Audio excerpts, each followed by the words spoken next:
राधे राधे. आज आपण बनवणार आहे थंडीत त्वचेची काळजी आपण कशी घेणार आहे, त्यासाठी मी एक घरगुती उटणं बनवलेलं आहे. ते तुम्ही बघू शकता. ते मी माझ्यावर पण अप्लाय करत असते. बघा, मी बेसन पीठ आणि गव्हाचं पीठ आणि ज्वारीचं पीठ घेतलेलं आहे, थोडंसं दही घेतलेलं आहे, पाणी घेतलेलं आहे आणि हळद घेतलेली.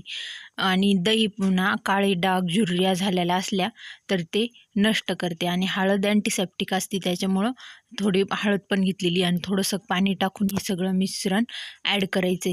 आणि थंडीत आपण आहे ना त्वचेची काळजी कशी घ्यायची ते पण मी सांगते. थंडीत आपण तेलकट पदार्थ खाल्ले पाहिजे, त्याच्यात दही, दूध, तूप याचा समावेश केला पाहिजे. कडधान्य खाल्लं पाहिजे, आणि हे खाल्ल्याबरोबर आपण वरून पण स्किनची काळजी कशी घेतो हे पण बघितलं पाहिजे. त्यासाठी मी हे उटणं घरगुती बनवलेलं आहे. हे सगळं आता मी मिक्स करून घेतलेलं आहे, आणि आपण हे हातावरती अप्लाय करायचं. 5-10 मिनटं सुकलं की धुवून टाकायचं आहे. बघ, मी आता थोडंसं हातावरती घेते आणि लावून घेते. हे बघा किती छान हे घट्टसर रेडी होऊन 5 मिनटात आपण हे बनवू शकतो. काही सगळे पिठं घ्यायची, त्यामध्ये दही टाकायचं, थोडंसं हळद टाकायची आणि पाणी करून आपल्याला जसे थिक कसं आपल्याला बनवायचं आहे तसं आपण हे बनवून घ्यायचं आहे. मी हे बनवून घेतलेलं आहे.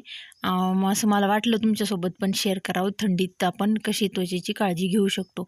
बघा, मी पण आता आहे ना हातावर अप्लाय करून दाखवते. पूर्ण हाताला लावून ठेवायचं. 10 मिनटाला की सुकतं, आणि आपण हे मस्त पाण्याने चोळून हलक्या हाताने आधी पाणी घेऊन धुवून काढायचं, आणि एकदम मस्त मऊ स्किन आपली होती. 100% रिझल्ट भेटतो. राधे राधे.